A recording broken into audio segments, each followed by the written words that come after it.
Sometimes exceptional sports cars come to exist out of a company's dire need to survive. Think iconic cars like the big Healey's over in England or the Boxster for Porsche. The birth of the Corvette, though, was quite different. By the 1950s, Chevrolet was making more cars than any other American manufacturer, and GM was rolling in the profits from all of its divisions. So why would they set out to make an expensive, low-volume, complicated, and difficult-to-manufacture sports car? The answer is in the people involved, people with a vision and a passion to build the ultimate American sports car. Their inspiration, alongside GM's support, would bring about a car that has truly transcended what those original visionaries set out to build, a car that, for many of us here in America, stands alone, sort of above the Mount Rushmore of great American sports cars and muscle cars. Now, it's no surprise that the Corvette, in its coolest forms, is one of the most collectible sports cars in the world, and specific models were only produced for a short period of time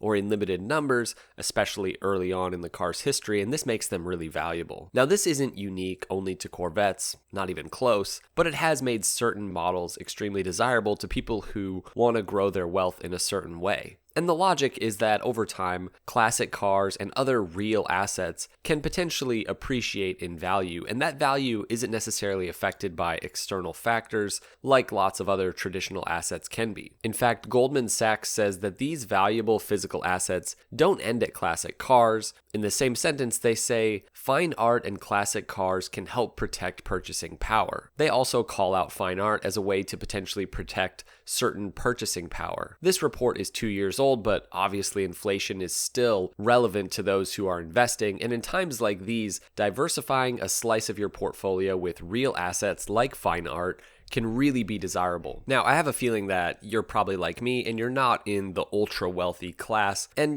I'm a car guy. What do I care about fine art? Well, the best part is you don't really need to be an art expert with Masterworks, and you don't need to invest millions. Masterworks securitizes their contemporary art by filing an offering circular with the SEC, which breaks the paintings into shares. This way, assuming it's right for you, you can easily control the amount you invest. You don't just have to drop $2-3 million on a painting. Masterworks has distributed back over $60 million in investor proceeds to date with their 23rd exit, a multi-million-dollar Basquiat painting happening just a couple weeks ago. Over 900,000 members have signed on, with shares of paintings like Picasso's and Banksy's previously selling out in minutes, but by using my special QR code on screen right now or in the link in the description, you can skip Masterworks' waitlist and invest right away. Past results are not indicative of future performances and do not include unsold works, and investing involves risks, so see Regulation A disclosures at masterworks.com/CD. Big shout out to Masterworks, and let's jump back into the story. Now, I have to say that I owe so much to this incredibly thorough book by Richard Prince. If you guys like reading about automotive history or you're interested in the Corvette, definitely check it out. Anyways, the Corvette really starts with this guy, Harley J. Earl. Earl had been working for GM since 1930. His influence really can't be understated. This man essentially created styling for mass-produced vehicles, and his methods are still used to this day. And the vision for the Corvette really came to Earl in 1951 as he spent time at the Watkins Glen track around all the European racers of this time. And he had an idea. What if GM could make a small, sporty car like these cars? So in early 1952, Earl commissioned Henry Mauve, the head of GM's color and interior studios, to take over Project Opal. Slowly, the team grew. People like Maurice Ollie would design the Corvette's chassis. Bob McLean took over the layout and dimensions. The body took shape in line with Earl's vision, no doubt influenced by the contemporary Cisitalia 202, which was a specific Ferrari 166mm body. And, there were a few other European cars that influenced this as well. Still, the design was really original despite its uniquely wide stance.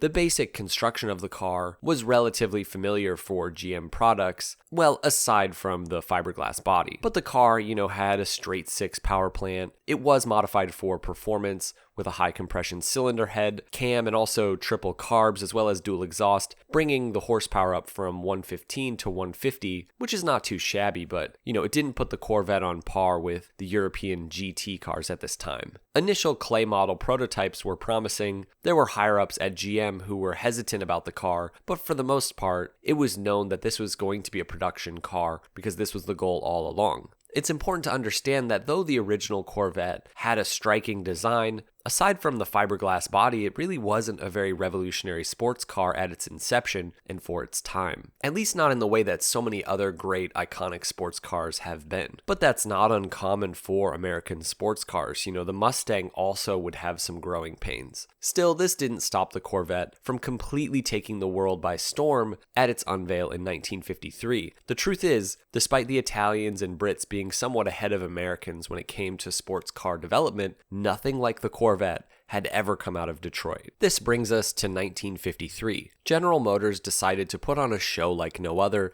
an event that would captivate the public's imagination and showcase what the future of motoring could look like. This was called Motorama. Motorama wasn't just a car show, it was an extravagant, traveling exhibit, a fusion of technology, design, and entertainment, all kind of wrapped in the glitz and glamour of the 1950s. Held at the Waldorf Astoria Hotel in New York City from January 19th to the 24th in 1953, the event was really the brainchild of GM's styling chief Harley Earl, who envisioned it as a way to dazzle the public and stir up excitement for the company's latest innovations. As visitors walked through the elegant halls of the Waldorf, they were greeted by an array of concept cars that seemed like something out of science fiction movies. They were dream cars, as GM called them. But among these futuristic designs, there was one car that stood out from the rest. A car that was actually going to go into production, a car that would go on to become an American icon, the Chevy Corvette. This sleek and low-slung car with a fiberglass body was a radical departure from the heavy steel construction of the era. Painted in polo white with a red interior, it was a vision of sporty elegance. The response to the Corvette at Motorama was electric. People crowded around the car, marveling at its curvaceous lines and imagining themselves behind the wheel. GM had really tapped into something deep within the American psyche, a sort of yearning for freedom, for the wind in your hair and the thrill of the unknown. GM knew that they had something great on their hands. The Corvette had the potential to be more than just a car. The turnout at Motorama was incredible, with hundreds of thousands of visitors passing through its doors. The Corvette was really the star of the show, capturing the hearts of many and planting the seed of what would become one of the most enduring automotive legacies in history. Now, the car may have been a statement from Chevy, showing that they could build a sports car that could stand toe-to-toe with European competitors, and it also marked the beginning of the American sports car market, paving the way for future legends like the Ford Mustang and the Dodge Viper. But the car was far from coming into its own, despite the overwhelmingly positive response. Would this car actually sell? Would people really buy it? The truth is that some people bought it. But by 1954, it was clear that GM needed to make some changes. The Corvette was not really a sales success. The car looked great, sure, but it leaked in the rain, it lacked features, it was expensive, and most importantly, Chevy had no clue how to market a low-volume sports car. They were completely new to this. When I titled this video, How Chevy Made the Corvette, I was referring as much to this period in the Corvette's life as its origins, because they really did need to remake the car. If Harley Earl was the brainchild of the initial Corvette, a man named Ed Cole would kind of be the brainchild of the car's improvements at this point, and there's other figures to come. Coupled with a better, more focused marketing strategy, the Corvette in these years would really begin to come into its own. A great sports car really needs to start with a great engine to build upon, and it turns out this was really what the Corvette was missing. I have an entire video on the Chevy small block. In short, it was an engine developed by Chevrolet, and specifically Ed Cole and his team, to be the perfect power plant for Chevy going forward. It was lightweight, simple, versatile, and it had massive potential for power. For example, It weighed 41 pounds less than the straight six that was in the Corvette, and paired to its 4-barrel carb, it made 195 horsepower, which is quite a bit more than the 150 horsepower of the original Corvette. And this boost in power and drop in weight was massive for the car. Small improvements for the 55 year included 12-volt electrics and new paint jobs. Sadly, none of these things really helped with the fact that the car still leaked in the rain. Still, it was really a much improved sports cars, and the sales started to go up. Then 1956 rolled around, and a complete restyle really gave GM the opportunity to address all of the Corvette's shortcomings. For 1956, Chevy made important updates to the car's usability, things like roll-up windows, and of course, eliminating those leaks. But maybe most important, the styling update was really good at this time. It was more aggressive. Adjustments to the rear leaf springs made the car significantly better when you were handling it at its limits. It had higher compression heads, a new camshaft profile, and a different 4-barrel carb, which took the horsepower of the small block from 195 to 210. And the Corvette, at its highest spec for 56, could make 225 and even 240 horsepower. And this was really the beginning of a long, ongoing story with the Corvette's engine. Consistent ups in performance. In 57, standard horsepower was up to 220, with the highest compression version making 270. There was even a fuel-injected version if you were willing to drop an extra $484. Now, we've mentioned Harley J. Earl and Ed Cole, but at this point, we have to mention another name, which is Zora Duntov, known as the father of the Corvette. Duntov was in part responsible for this fuel injection system, which was really ahead of its time, but he did so much more. At its inception, the Corvette wasn't really developed for racing. This meant that GM couldn't use racing as a marketing technique, but a few people at GM believed that the car had massive potential on the track. One of those people was Zora Duntov. Initially, the inspiration for the Corvette was the racetrack, and Harley J. Earl was heavily influenced by European sports cars. Duntov himself, having developed and raced these kinds of cars at places like Le Mans, understood the whole idea behind a sports car and how racing and performance works in the minds of sports car customers. All the way back in 1953, he said this: "All commercially successful sports cars were promoted by participation in racing. Even if the vast majority of sports car buyers do not intend to race them and most likely will never drive flat out, the potential performance of the car or the recognized and publicized performance of its sister, the racing sports car, is of primordial value to its owner. The owner of such a car can peacefully let everybody else pass him, still feeling like the proud king of the road, his ego and pride of ownership being inflated by racing glory." Now, Duntov really got it. The same motivation is present in the doctor who buys a Porsche or the business owner who buys a Ferrari. It's not about tapping into that performance consistently. It's about knowing it's there. When you see a sports car out and about, it's not that you think that person is about to take off and hit 140 miles per hour. It's the potential. Okay, unless it's a Supra owner, that person might actually take off. Now, in 1956, Duntov oversaw the development of a special Corvette race car for the 12 Hours of Sebring. Although the Corvettes didn't win, they performed really well, enough to catch the attention of the racing world, and Duntov continued pushing the Corvette's involvement in racing. In 1960, a Corvette made its first appearance at the 24 Hours of Le Mans. Although it wasn't a factory effort, support came from privateer Briggs Cunningham, and the car finished first in its class, which was really a significant achievement that boosted the Corvette's credibility as a race car. Perhaps the most ambitious of Duntov's early racing initiatives was the Grand Sport program. In the early 1960s, he envisioned a lightweight version of the Corvette, stripped down and equipped with powerful engines to compete against the dominant European sports cars, the likes of Ferrari and Porsche. He secretly developed 5 Grand Sport prototypes before GM's corporate policies, which were against factory-backed racing, forced him to halt the program. However, the Grand Sports that were built went on to become legendary, showcasing the potential of the Corvette on the track. And what they learned from racing the Corvette is something other manufacturers had already figured out. It wasn't just marketing. You learned how to make the car better, and you can trickle down those lessons learned from the race cars to the production cars. At this point, the Corvette was selling well, but for 62, it was time to take what was learned on the track and bring it all to the production car. Coupled with a complete styling redesign, the Corvette as we know it would really begin to take shape. Duntov was slowly becoming the spearhead of the Corvette's development, and he had a vision for the car, namely a mid-engine layout. But as the 50s came to a close, the world was approaching a recession. There wasn't millions of dollars laying around to invest in the Corvette again to make it mid-engine, because a lot would have to change to do this. And Duntov had loads of other ideas as well, including four-wheel drive and monocoque construction. Many of the things he wanted to see in the Corvette would come, but not for decades. So he did what he could with what he had, and the redesign began. This meant an all-new, stiffer chassis, better suspension and steering, along with independent rear suspension. The car's overall center of gravity was lowered, and weight distribution was improved. The C2 Corvette was a radical departure from the first-generation Corvette. Designed by Larry Shinoda under the direction of Bill Mitchell, the C2 introduced a more aggressive, aerodynamic, and muscular look. The most distinctive feature was the split rear window on the 63 Coupe, a design element that became an instant icon. Although it was dropped after the first year due to practicality concerns, the split window remains one of the most recognized and sought-after features of the Corvette in automotive history. The C2 also introduced hidden pop-up headlights, which really did add to its sleek appearance.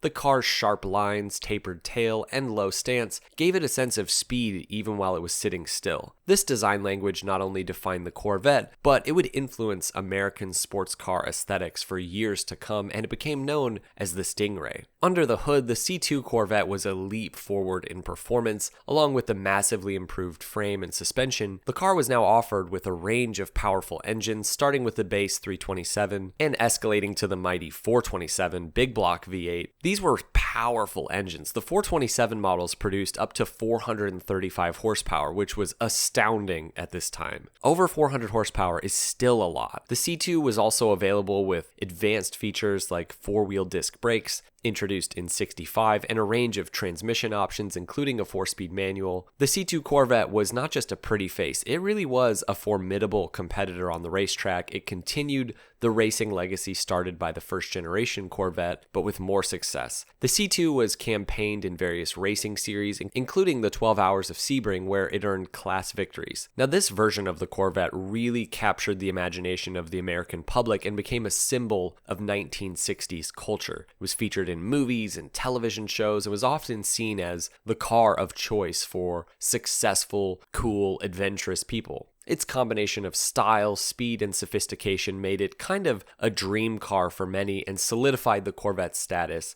as really America's sports car. In my opinion, this is where the Corvette really became the Corvette. For many, it peaked here. Now, if we want to cover every single model of the Corvette in this video, it would go on for way too long. Though there are quite a few models through the 70s and 80s that honestly are worth skipping, there are some great ones. And it is worth noting that perhaps the biggest change in the Corvette's evolution came in the change from the traditional small block to the amazing LS platform in the 90s. But I do think that there is more to say about the Corvette in general, because the life of the Corvette is sort of a bookends with what we've seen recently. Because what Zora Duntov started in pushing GM to make the Corvette so much more than it was originally, well, there's another more recent figure, someone who could arguably stand right alongside Zora on the Mount Rushmore of Corvette figures. His name is Tadge Juechter, and he really carried on what Duntov started. It's not often that someone so deeply rooted in the engineering side of things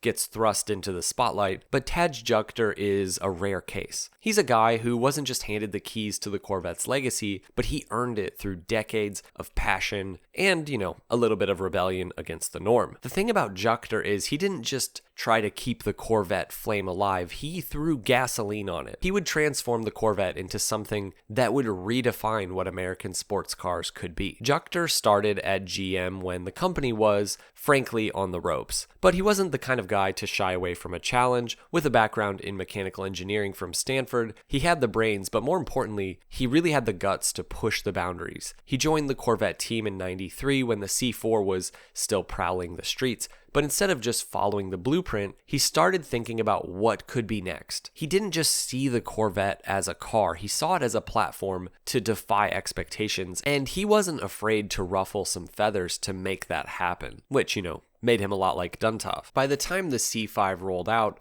Juechter had already begun leaving his mark. The Corvette had always been fast, but under his watch, it became something more, balanced and refined, yet still raw when you wanted it to be. It was kind of like he took the American muscle and he gave it a shot of European finesse. And the C6 really took this further. We're talking about a car that could hang with Ferraris on the track, all the while being comfortable enough to drive every day. The secret sauce was that the engineering didn't just prioritize speed, but really was about the entire driving experience. The C6 ZR1 especially was a testament to that philosophy. 638 horsepower that could still be used by regular drivers. It was as if Juechter was saying, yeah, we can do the big power thing, but we can do it smart. Now the C8 is where things got pretty wild, because it became a mid-engine car, just like Duntov wanted, some 50 plus years ago. Juechter knew that this was the future. The C8 wasn't just a shift in the Corvette's layout, it was a full-on revolution. This was a car that took on the best of Europe head-on and didn't just compete, it embarrassed them. And the craziest part, it was still affordable, relatively speaking. Juechter knew that part of the Corvette's charm was its accessibility. He wasn't about to let that slip, even when rewriting what the Corvette could be. All this to say, Tadge once again made the Corvette competitive with the exotic European sports cars and supercars. And all of this brings us to today in the new ZR1 Corvette. By far, the most insane product GM has ever made, and at this point, arguably the only cool vehicle that GM makes. I'm sorry, but I feel like it's true. Engineered entirely in-house, which is kind of an FU to Ford, who have to take their stuff elsewhere, for their high-performance cars. This car makes 1,064 horsepower, the most powerful V8 to ever come from an American manufacturer, and the first turbocharged Corvette with a wing that makes 1,200 pounds of downforce. This is a supercar killer the same way the Honda NSX was. What's fascinating about the Corvette is that it's always kind of been its own unique thing, its own kind of sports car, so different from everything else. Whether it was the muscle car era or the super and hypercar era, the Corvette has always just existed with its own identity. It's just always been the Corvette, its own thing. When I titled this video, How Chevy Made the Corvette, I think what I didn't realize was what that really meant, because the truth is, Chevy didn't just make the Corvette once. Seems like every decade or so, they just kind of remake the car. They're consistently making the Corvette, which is very different from, say, a 911. That car is the epitome of just consistent evolution. The Corvette is a revolution, as the marketers would say. And I think that's pretty cool and unique in the sports car world. Now, if you guys are wanting in on this whole Corvette thing, but don't have $200K for the new Corvette or $70K for a C2, I think most knowledgeable enthusiasts would recommend that you look at the C5, which is made from 97 to 04. It's got plenty of horsepower. The LS engine is fantastic. If you have a bit more money, the C6 is great as well. But for someone like me, if I were going to get a Corvette, I would probably get a C5. Now, I would love to hear from you Corvette guys in the comments below. What's your experience been with the Corvette, and what's your favorite generation? And what do you think of the recent trend for the car? Thanks for watching. Drive safe.